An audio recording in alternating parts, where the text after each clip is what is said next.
introduce our keynote speaker.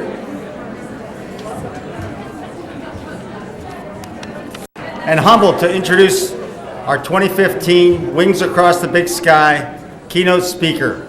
You folks are in for a real treat tonight.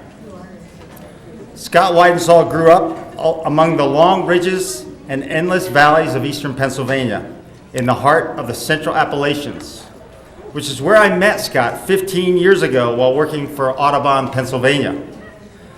Scott's writing career began in 1978 with a weekly natural history column in the local newspaper. This soon led to a full-time reporting job, which he held for nearly 10 years, when he departed to become a freelance writer specializing in nature and wildlife. Over the years, Scott's writing has appeared in dozens of publications, including Audubon, Nature Conservancy, and National Wildlife magazines. He lectured widely on conservation and natural history topics and directs the ornithological program for National Audubon's famed Hog Island Center on the coast of Maine. Scott is an active field researcher focusing on bird migration. He directs a major program to study the movements of northern saw-whet owls, one of the smallest and least understood raptors in North America. And you will have the opportunity to learn more about this work, as well as his recent studies of snowy owls, tomorrow afternoon, right here at the festival. He is also part of a continent-wide research effort to try to understand the rapid evolution of a new migratory route and wintering range in the east for several species of western hummingbirds. Scott has written more than 24 books on natural history, including Of a Feather, A Brief History of American Birding, which traces 400 years of ornithological history in North America. Return to Wild America, a year-long search for the continent's natural soul, chronicles his ambitious journey to take the pulse of America's wildlife and wild lands. His widely acclaimed Living on the Wind, Across the Hemisphere with Migratory Birds, was a Pulitzer Prize finalist and the topic of his keynote address this evening. Scott spent more than 6 years and logged nearly 70,000 miles doing research for this book, which is a must-read for anyone with a passion for birds and bird conservation. I'd like to read from you a short quote from the first chapter of the book. We are finally coming to more fully appreciate the drama, the sweep of bird migration in the Western Hemisphere. It is by turns surprising, uplifting, morbid, exhilarating, but it is always humbling. Earthbound, we watch creatures whose lives are spent on the wind. It leaves us awestruck, wishing that we too had wings. Please join me in giving my dear friend and colleague, Scott Weidensaul, a warm and enthusiastic Montana-style welcome.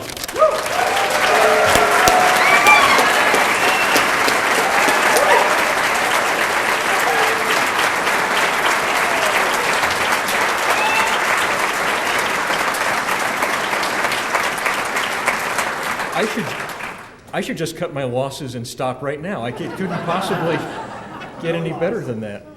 Thank you very much. Thank you, Steve. It is so damn good to see you again. You've known Steve for a long time. So have I. You know, he's a quiet man of very low key kind of individual.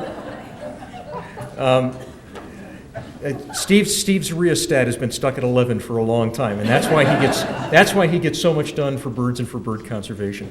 It's a delight to be here. I have to confess, this is my first time in Helena. This is not my first time in Montana by a long stretch, but how on earth I've missed Helena all these years, I don't know, and it will not happen again. Thank you. You live. Those of you from Helena live in an awfully beautiful place. I wonder, would it be possible in a moment for us to drop the lights a little bit? And because that way, if you get tired of me, it's harder for you to hit me if you throw things at me. But I live in Pennsylvania. I've lived my whole life in Pennsylvania, and I got hooked on birds and bird migration at a really early age. How many of you have been to Hawk Mountain? Been a few. Okay, I grew up within about half an hour of Hawk Mountain. And my first trip to Hawk Mountain in the Appalachians of eastern Pennsylvania, the mother church of raptor conservation, the world's first sanctuary for birds of prey, established in 1934. You can tell I'm on the board of directors. My first trip there was, I was 12 years old, and my parents were trying to keep my middle sister and I from killing each other. And they said, oh God, the kids are off from school, we'll take them to this Hawk Mountain place Scott's been harping about for years. And it's this promontory on the Kittatinny Ridge. We call them mountains. But they're a lot older than yours. They're much more experienced mountains, but it's a beautiful setting. This long, endless Appalachian ridge, about 1,000 feet above the valley, a boulder field along which every fall 20,000 hawks, eagles, and falcons migrate. And by dumb luck, we had picked the best migration day of the fall.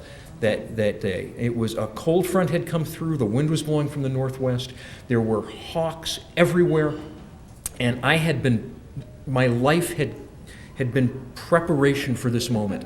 I had been studying my golden guide to the birds, and I had my battered pair of 7x35 Bushnell binoculars with one prism that went that way and one prism that went that way. So I saw twice as many birds as anybody else. And I'm sitting on the rocks, and these birds that I'd been studying were, for the first time, real overhead, and none of them looked anything like the pictures in the book. But when you're 12, that doesn't matter, right? So I'm sitting there saying, "There's a Cooper's hawk. That's a peregrine falcon." I might have called out a gyr falcon. I'm not really quite sure. And finally, this older woman that was sitting on the rocks in front of me, she kept turning around and kind of looking at me, and I wasn't paying attention to look. She finally turned around and she put her binoculars down and she said, "Son, sit down. You don't know what you're talking about." And then she said, "Okay, watch this one. See how it flaps a few times and glides and flaps a few times and glides? That's an accipiter. That's one of the forest hawks. This is a sharp-shinned hawk. Got a little dinky head. Looks like it flew into a wall. It's got a squared-off tail. The Cooper's hawks you've been going on about look like they've been stretched like taffy in all directions. Their necks stick." That was the beginning of my education as a hawk watcher. And that woman, actually, her name was Jean. She became a good friend and a mentor. She's been gone for many years, but I owe her a lot. And that day, a couple of things happened. I got hooked on raptors, and my life has just spiraled down in a vortex of despair because of that ever since. But, well, maybe not despair. I became aware of the fact that these Appalachian mountains in which I lived stretched all the way to northern Newfoundland and all the way to Alabama, along which this great river of birds passed every year. So I've been hooked on the Appalachians ever since then. But that day was the day I really got hooked on bird migration. The notion that the whole world was coming almost literally through my backyard twice a year. And so, fast forward a couple of decades, and I had an opportunity in the mid-90s, as Steve said, to spend almost 6 years working on a book called Living on the Wind. About bird migration. It is the most fun I will ever have professionally in my life. And bird migration is, for a writer, it's a total gimme. If you can't write a book that's compelling about bird migration, you have no business going anywhere near a computer. Because bird migration is the most compelling natural phenomenon in the world. It's a large part of the reason why we are birders. If we saw the same birds year in and year out, month after month, it would just not be the same. But twice a year, everything changes. And even after hundreds of years of studying bird migration, we're just scratching the surface of how birds do what they do, what they're capable of. Every time I think, okay, that's the most astonishing thing that a bird will ever, I will ever hear a bird do, and then almost immediately I hear about something that eclipses it. And we'll talk a little bit about that today. If you take away nothing else from this evening's talk, understand this: the ubiquity of bird migration, the fact that at every moment of every day, morning or midnight, regardless of the month of the year, there are birds somewhere in the skies of the Western Hemisphere migrating. Now, obviously, if it's spring or fall, the two big pivot points of the year, there are so many birds migrating that even the most ignorant, unobservant dolt, if nothing else, notices the flocks of geese going overhead and the robins hopping around in the yard. You got to be blind, deaf, and dumb to miss that. But even in the depths of the times of the year when you didn't think, like for example, when we are still digesting our 4th of July corn on the cob and hamburgers, Hudsonian godwits like these are taking off from the shores of the Beaufort Sea and heading south on their fall migration. In the Appalachians of Pennsylvania, where I live, in January along the Kittatinny Ridge, there are still a last few golden eagles and goshawks and red-tailed hawks heading south on their fall migration. Fall migration encompasses 7.5 months of the year. So does spring migration. There are birds going north while there are already some going south. Bird migration is always going on, even in parts of the world where you wouldn't think it's necessary for a bird to migrate. And by the way, we tried to, the pictures are a little green tonight. I apologize for that. We just couldn't quite figure out how to make the projectors on my laptop play well with each other. But even in parts of the world where you wouldn't think migration is necessary, it turns out there are many species of birds that are traveling across hundreds of miles of distance or thousands of feet of elevation in seasonal migrations in pursuit of seasonally abundant food supplies, for example. And we think of migration as this linear north-south event. The birds go south for the winter and they come north with the spring, except they're ping-ponging all over the Earth's surface. They're like pinballs in a pinball machine. You've got Arctic warblers from Alaska that are going to Borneo for the winter. In the same patch of tundra, you've got Wilson's warblers that are going to Central America. And then you have the greatest of all the migrants, the pelagic seabirds like the albatrosses and storm petrels, that are moving across immensities of oceanic space the way we cross the street for groceries. So you can go to a place like Monterey Bay in California and in late summer and find storm petrels that were born in Antarctica mixing with shearwaters from Tasmania and albatrosses from Japan drawn to that one spot at that one time of the year by a seasonal blossom of food. And even the night sky is alive with the movement of migratory birds. In fact, especially the night sky. Most birds migrate after dark, even the ones that are normally diurnal in their activity. And that's because the night sky is calmer and quieter and cooler. It's moisture, so the birds aren't at risk of hypothermia or of dehydration. There are fewer predators. And so every night in the spring and fall migration, there are literally hundreds of millions of birds moving across the skies of North America over every single house of every single person in this room, and we're completely oblivious to it. If we could strip away the darkness and see what was going on up there, it would be the greatest wildlife spectacle on Earth. And we wouldn't be sitting inside watching reruns of Parks and Recreation. We'd be outside looking at this incredible event. We are just learning what birds are capable of doing. It's really only been within about the last 100 years that we've begun to understand the mechanics of bird migration, how and why birds are able to get from one part of the globe to the other. And only in about the last 25 or 30 years that we've really begun to understand the stresses and strains that we're putting on the natural systems that allow bird migration to take place. Like Steve said, I had an opportunity to set aside everything else for 6 years in the mid and late 1990s and follow bird migration from Alaska all the way down to the southern tip of South America and back again. And for me, as a bird nerd pretty much from childhood, this was like getting paid to eat ice cream. This was falling into it in a big way. And what drew me to it initially were the birds, right? Because the birds are doing amazing things.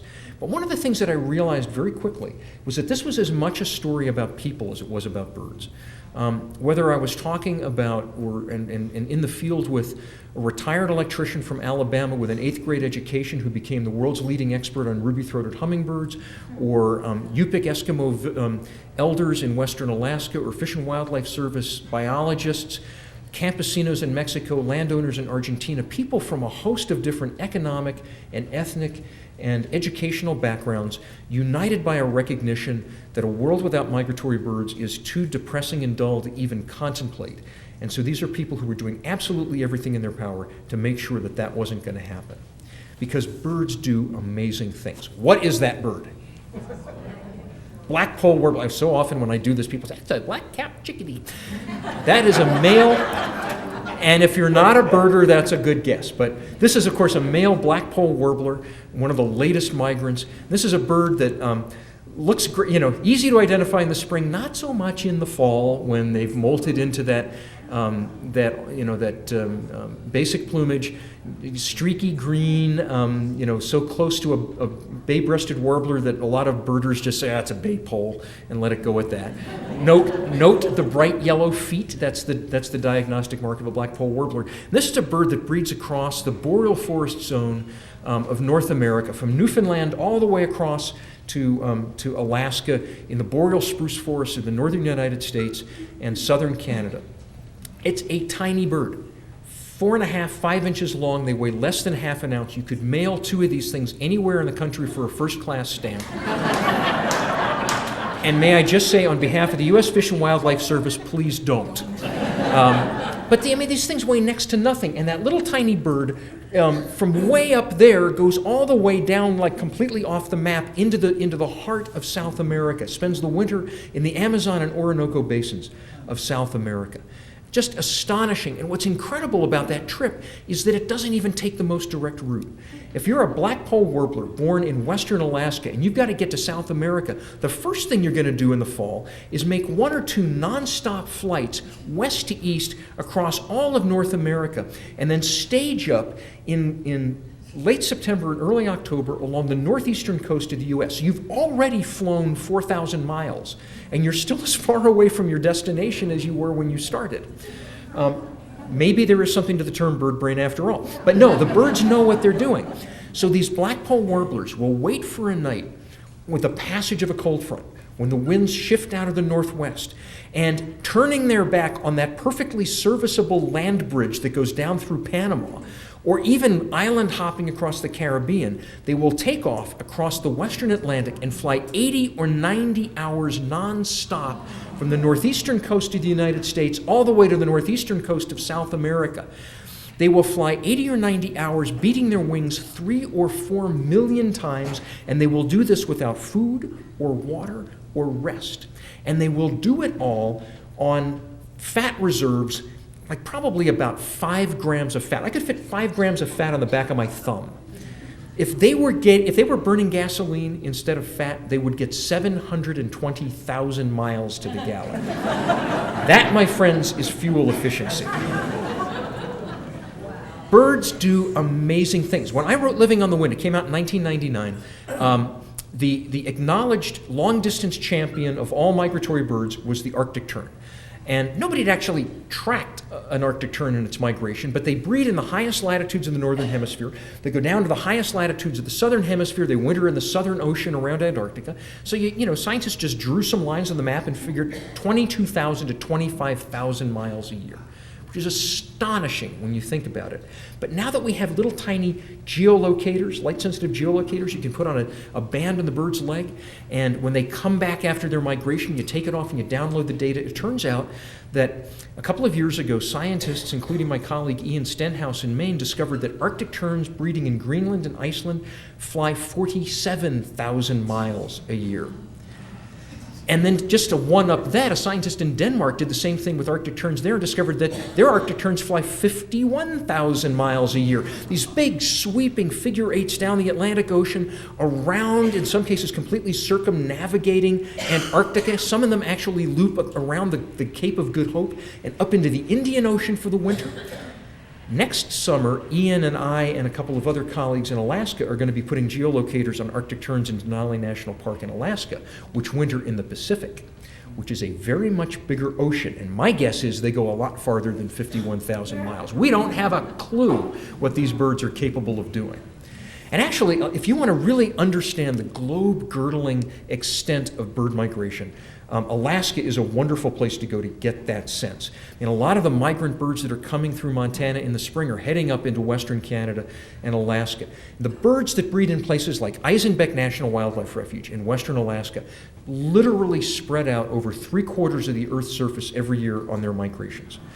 Birds like the American golden plover, beautiful shorebird. It has a migration route that's very similar to what the black-pole warbler does. They start in western Alaska, they migrate west to east across all of Canada, they stage up in the Canadian Maritimes and Newfoundland, they gorge themselves on berries and insects, they take off, they fly out over the western Atlantic to South America, and then continue all the way south to southern South America, to Uruguay and Chile and Argentina. But in that same soggy patch of Arctic tundra where the American golden plovers nest, you also have Pacific golden plovers, which are close enough that I'm not going to bother showing you a picture of it. Just a little bit more white on the sides. They actually go the other way. Some of them fly across the Bering Strait and down along the rim of Asia. Some of them actually fly halfway across the Pacific Ocean and spend the winter in the Hawaiian Islands, which has always seemed like a really good deal to me, you know? You got to spend the summer in Alaska with the mosquitoes, kind of rimming your eyes and worried that at any moment a grizzly bear is going to step on your nest, but you get to spend the winter in Oahu. So it works out.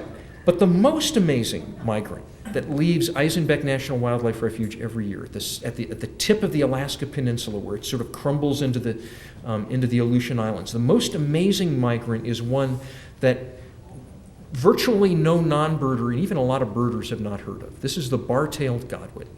This bird boggles the mind. It's about as big as a large dove, small pigeon size. And bar-tailed godwits are primarily a Eurasian species. They breed across all of northern Europe and Asia. And a small population crosses the Bering Strait and breeds as well in western Alaska. And every year at the end of August, beginning of September, those bar-tailed godwits gather along the edge of Bristol Bay, on the north shore of Bristol Bay. And they gather in these huge tidal flats at the mouths of rivers like the Ickigik River. I just like saying Ickigik. The tide goes out and you get mud flats that stretch for miles, and these birds with these long bills are probing and pulling up marine invertebrates and small mollusks. And they undergo a phenomenon that is typical of migratory birds and something that you have seen at your family reunion. It is called hyperphagia. So we're talking about binge feeding. If you ever saw Uncle Fred come down the buffet line with, so these birds just eat and eat and eat and eat and eat and eat and eat and eat and eat. And in the course of about 2 weeks, they more than double their weight. They are the fattest wild birds ever documented, 55% fat. They jiggle when they walk. When you pick them up, they're squishy. They're like water balloons, which is a problem because they're not walking where they're going. They got to get in the air somehow. So what they do, and where's Sharon? Sharon, I was talking to Sharon before the program. She came up and with a copy of Living on the Wind and asked me, she said, "Is this true?" Because what she was asking about is what these birds do. After they have gained as much weight as they possibly can and no longer need their digestive tract, they get rid of it. In a matter of days, their intestines shrink, their stomach atrophies, their liver and their kidneys shrink. They get rid of all of this excess weight because they can't store any more food. And at the same time that their digestive system is atrophying and shriveling up and becoming very tiny, their breast muscle mass increases by 30 to 50%. Their heart muscle mass grows by 50%. Remember how the Grinch's heart grew 3 sizes that day? Kind of the same thing. So basically, these birds get ripped and buff without exercise. And you better believe that human physiologists are trying to figure this one out. And then they take off on the longest nonstop migration of any bird that we know of. These are not water birds, and they have a very, very long way to go. They wait for a storm front to pass through the Aleutians, which happens almost on a weekly basis in the fall with 80 or 90 mile an hour winds. And after the winds shift out of the north, they take off out across the Pacific Ocean. That's Hawaii. Those little tiny yellow dots in the middle are Hawaii. These birds blow right past Hawaii. They fly right over French Polynesia and Tonga and Fiji. They fly 7,200 miles nonstop across the widest part of the Pacific Ocean. No food, no water, no rest. This is powered flight the entire way. They cannot soar, they cannot glide, they do not swim. If they stop beating their wings for even a minute, they're dead. So this is the equivalent of a human being running 4-minute miles without food, water, or rest for days. Now, when Bob Gill at USGS in Alaska and Tunis Piersma from Holland started studying this back in the 80s and 90s, the only way they could get a sense of how long it took the godwits to make this flight was by watching for the first flocks to take off from Alaska And then they get on the phone basically or send an email to their colleagues in New Zealand and say, okay, they're on their way. And then the Kiwis would run outside and wait for the first birds to show up. And doing this year after year, it appeared that it was taking these birds 4 or 5 days to make the flight. Again, there are essentially no records of bar-tailed godwits anywhere in the islands of the South Pacific. They do not stop. What you're seeing here on the maps, though, is not an estimate of their flight. A few years ago, satellite tracking technology got small enough they were able to implant them in the body cavities of these birds and track them in real time. And that's the route that one of the first birds took. It does not take them 4 or 5 days to make that flight. Now, when you think about it, the idea of a bird flying 5 days without food, water, or rest is incomprehensible and ludicrous. It does not take them 5 days. It takes them up to 9 days to make that flight. And then they land in New Zealand on the North Island near the Firth of Thames, which is this big tidal estuary area. They regrow their guts and they start eating again. They spend the austral summer in New Zealand, and then as it starts to get on to autumn down there in March and April, they undergo hyperphagia, their guts shrink down again, and they take off, but they can't fly back the way they came because the prevailing winds helped give them a slingshot effect. They'd be flying into headwinds. So they go the other way. They fly 5,000 miles nonstop from New Zealand all the way up to the Yellow Sea in China and Korea, land, hyperphagia, regrow their guts, eat hyperphagia, guts shrink down, take off from there, and fly another 3,000 miles from there back up to Alaska. This is astonishing when you think about it. It is incomprehensible when you think about it. Every year, these birds fly a round trip of 18,000 miles. They're in the air for a total of 22 days every year, and their average flight pace when they're flying is about 820 miles a day. And this is a species of bird that can live 25 to 30 years. So by the time a bar-tailed godwit dies, it will have flown the distance from here to the moon and most of the way back again. So when I tell you birds do amazing things, I am not messing around. Now,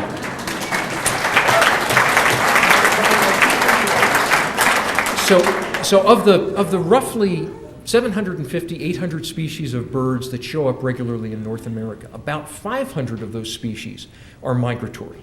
But most of them are not migratory to the same epic extent that bar-tailed godwits and black-polled warblers are. And in fact, we tend to think of migration as this kind of one-size-fits-all thing, but there's a host of different approaches, a lot of ways to skin this cat. When we think of migration, what most of us think of is the kind of migration ornithologists call complete migration, where you have a distinct breeding range in the north, a distinct wintering range in the south. All of the birds leave the breeding range and go to the wintering range.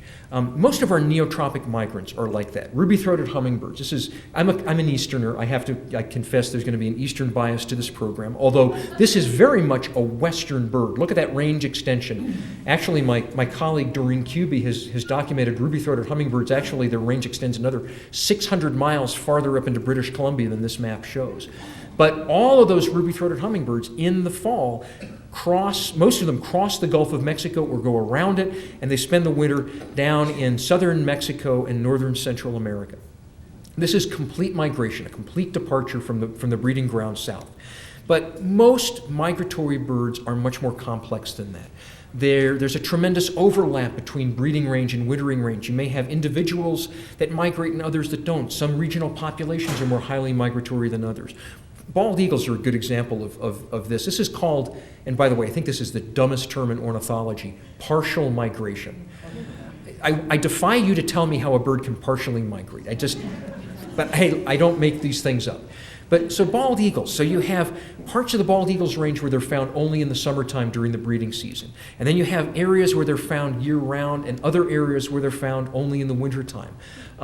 Most migratory birds follow this kind of complex pattern. Yellow-crowned night herons, yellow-headed blackbirds, most of our jays and corvids. The list goes on and on and on.